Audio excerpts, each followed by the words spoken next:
कहानी नंबर 173। मैले कपड़े। एक बार एक गांव में एक बहुत समझदार और संस्कारी औरत रहती थी।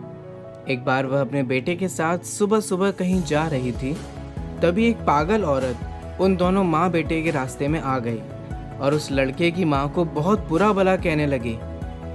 इस पागल औरत ने लड़के की माँ को बहुत सारे अपशब्द कहे, लेकिन फिर भी उस औरत की बातों का माँ पर कोई असर नहीं हुआ और वह मुस्कुराते हुए आगे बढ़ गई। जब उस पागल औरत ने देखा कि इस औरत पर तो उसकी बातों का कोई असर ही नहीं हो रहा है, तो वह और भी गुस्सा हो गई और उसने सोचा कि मैं और ज़्यादा बुरा बोलती हूँ। अब वो पागल औरत उस लड़के की माँ और उसके पति और परिवार के लिए भला बुरा कहने लगी। लड़की की माँ फिर भी बिना कुछ बोले आगे बढ़ती रही। काफी देर भला बुरा कहने के बाद भी जब सामने से कोई प्रतिक्रिया नहीं आई, तो पागल औरत थककर लड़के की माँ के रास्ते से हट गई और दूसरे रास्ते पर चली गई।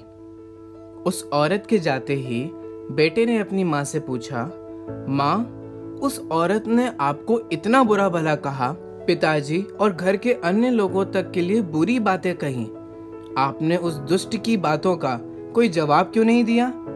वो औरत कुछ भी जो मन में आया बोलती रही और आप मुस्कुराती रहीं। क्या आपको उसकी बातों से जरा भी कष्ट नहीं हुआ? उस समय माँ ने बेटे को कोई जवाब नहीं दिया और चुपचाप घर चलने को कहा। जब दोनों अपने घर के अंदर पहुंच गए, तब माँ ने कहा कि तुम यहाँ बैठो, मैं आती हूँ। कुछ देर बाद माँ अपने कमरे से कुछ मैले कपड़े लाईं और बेटे को बोली कि ये लो, तुम अपने कपड़े उतार कर ये कपड़े पहन लो। इस पर बेटे ने कहा कि ये कपड़े तो बहुत ही गंदे हो रहे हैं, इनमें से तो तेज बदबू आ रही है। बेटे ने उन मैले कपड़ों को हाथ में लेते ही दूर फेंक दिया। अब माँ ने अपने बेटे को समझाया कि जब कोई तुमसे बिना मतलब उलझता है और भला बुरा कहता है, तब उसके मैले शब्दों का असर क्या तुम्हें अपने साफ सुथरे मन पर होने देना चाहिए? ऐसे समय में गुस्सा होकर अपना साफ सुथरा मन क्यों खराब करना?